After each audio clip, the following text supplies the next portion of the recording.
안녕하십니까. 소록스 주식회사 이덕규 강사입니다. 금일 강의는 지난 강의 때 인공지능의 학습 과정에서 가중치가 어떻게 변화하는지 배워본 것에서 더 나아가 실제로 수식을 가져와 간단하게 해석해보는 시간을 가져볼 생각입니다. 지난 강의 때 알게 된 것을 간단히 요약해보자면 학습을 진행하면서 가중치를 변화시켜주는 것이 인공지능의 학습 과정인데 그 변화는 학습 진행 중 비교되어지는 정답과 학습 결과값의 오차로부터 변화되어진다는 것이었습니다. 그러면서 저희는 예시로 시험 후 작성하는 오답노트를 들은 바가 있죠. 이제 이 변화하는 가중치가 실제로 어떠한 원리로 변화하는 것인지 수식을 통해 알아보도록 하겠습니다. 강의 시작하겠습니다. 일단 가중치 변화에 가장 큰 영향을 끼치는 녀석인 오차부터 구하는 것이 가중치 변화의 첫걸음입니다. 즉, 오차를 구하는 것이 학습을 진행하는 과정의 첫걸음이라고 할 수 있겠습니다. 오차가 크다는 건 정답과 학습 결과값인 예측값의 차이가 크다는 것으로 더 큰 수정이 필요할 것이며, 오차가 작다는 건 정답과 예측값의 차이가 작다는 것으로 알맞게 수정해 나가고 있다는 것이 되잖아요. 그렇기 때문에 저희는 지금 이 학습이 잘 진행되어지고 있는지 없는지를 확인할 수 있는 지표로 오차를 구할 필요가 있습니다. 인공지능에서 오차를 구하는 방법으로 많이 알려져 있는 방법은 크게 두 가지 방법이 있습니다. 첫 번째로 2, 3 부분에서의 오차를 구하는 방법으로 MSE라는 방법이 있으며, 두 번째로 연속 부분에서의 오차를 구하는 방법으로 크로스 엔트로피라는 방법이 있습니다. 저희는 금일 강의에서는 MSE를 가지고 오차를 설명해보는 시간을 갖도록 하겠습니다. MSE란 무엇일까요? 확률 통계 쪽에서 많이 다뤄지는 기술 중 하나인데 강의를 듣고 계시는 분들 중 알고 계시는 분들이 몇 있을지 모르겠습니다. MSE란 mean square error, 즉 오차의 제곱을 전부 더한 뒤 그 값을 개수만큼 나눠주는 오차의 제곱 평균을 취하는 기술이 되겠습니다.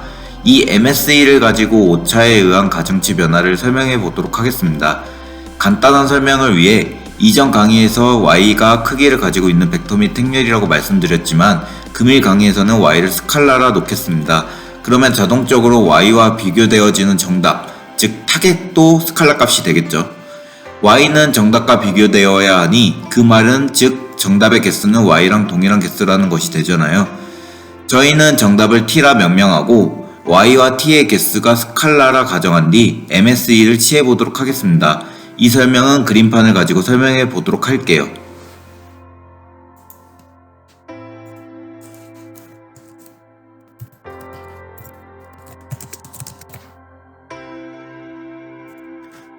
우선 학습 예측값인 y가 있다고 가정하고 그 다음에 타겟 값으로서 정답인 t가 있다고 가정을 할게요. 그 다음에 이 서로 두 개에 대해서 MSE를 구한다면 두 개의 값이기 때문에 두 개로 이렇게 나눠주고 이 서로 차이에 대한 제곱을 전부 더한 다음에 평균치 해주는 거라고 말씀을 드렸죠.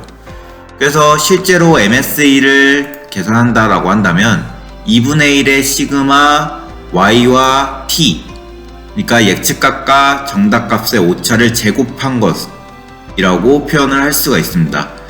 이때 저희가 y는 xw 플러스 b 라고 표현을 했었죠. 그러면은 이 부분에서 2분의 1가 시그마가 있지만 이 값들을 제가 뭔지 모르는 상수값이라고 표현을 할게요. 상수값.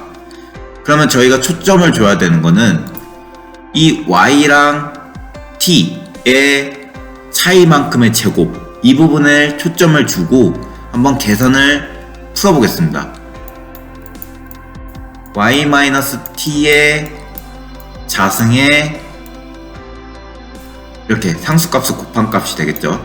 그러면서 얘는 y제곱 마이너스 2yt가 되며 플러스 t제곱이 될 겁니다. 그리고 상수값이 앞에 붙겠죠. 근데 여기서 저희가 가장 중요하게 봐야 될 거는 이 부분이에요. y제곱. 이 y제곱이라고 하는 말은 xw 플러스 b를 제곱한다는 뜻이죠. 그러면 얘는 어떻게 표현되는지는 좀 복잡하게 표현이 되겠지만 xw의 제곱이 있죠. 그리고 밑에 표현된 수식이 이렇게 붙을 겁니다. 그 말은 즉 이 전체 수식을 표현한다면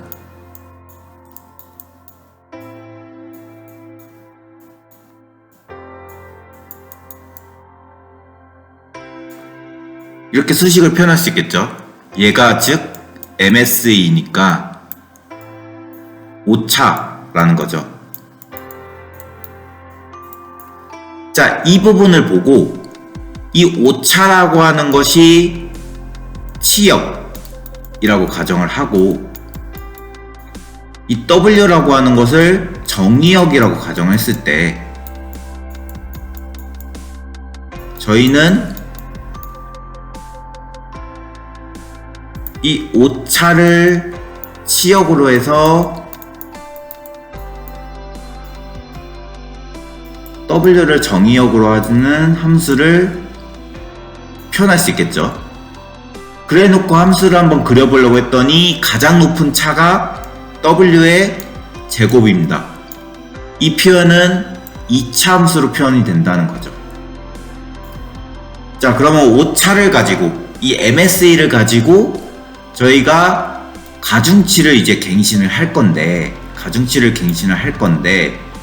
그 가중치를 갱신하는 데 있어서 이 오차에 대한 표현을 조금 함수적으로 표현했더니 2차 함수가 표현되는 거 알 수 있죠. 자, 이제 이 오차를 가지고 가중치를 갱신할 때 가장 중요한 거는 이 오차라고 하는 부분을 이 가중치로 미분을 해줘야 돼요. 저희가 구해야 되는 값이 뭔지는 모르겠지만 이 오차라고 하는 거를 가중치로 미분을 해줘야 됩니다. 자, 그러면 이 2차 함수를 미분한다라고 한다면 1차 함수가 나오겠죠. 1차 함수가 나올 겁니다. 그래서 표현을 한다면 이렇게 미분돼 갖고 값이 변하는 1차 함수들이 여러 개가 나올 거예요. 근데 저희가 이제 이 부분에서 가장 중요하게 봐야 될 거는 뭐냐면 오차를 가중치에 대해서 미분하면서 기울기를 구할 건데 기울기가 0이 되는 지점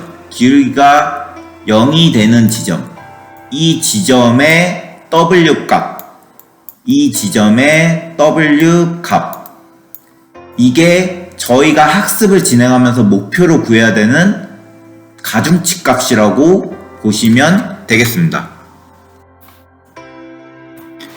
MSE를 통해서 계산된 수식은 복잡하게 쓰여 있지만 W를 기준으로 놓았을 때는 다른 파라미터를 상수로 가지는 2차 함수로 표현되어진다는 것을 알 수 있습니다.